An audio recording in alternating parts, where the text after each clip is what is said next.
Hello, traders. FX Pip Collector here. Today is Friday, October 10th, and this is my analysis for the US dollar yen, and we're on the daily time frame. So on the daily time frame, we're right in between two Fibonacci levels, which is why I'm definitely staying very bullish. Normally, price doesn't turn right in between two Fib levels like this. Now, it doesn't mean that we may not get a pullback, and maybe even a bigger pullback, but we don't really have any evidence of even a pullback starting yet. It could possibly just keep on going up, making its way up to the 78%. Obviously, there's a big gap down here for market open that I think a lot of retail traders are going to be trying to sort to the gap.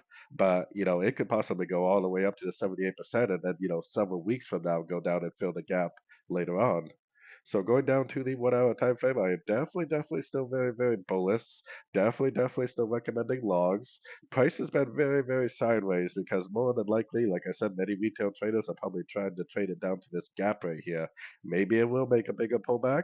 Maybe it won't. There's definitely no break of structure yet telling us that there is a bigger move to the downside happening. So I definitely am still looking for longs, and I'm definitely still recommending longs in an uptrend, at least until we get a significant break of structure to the downside.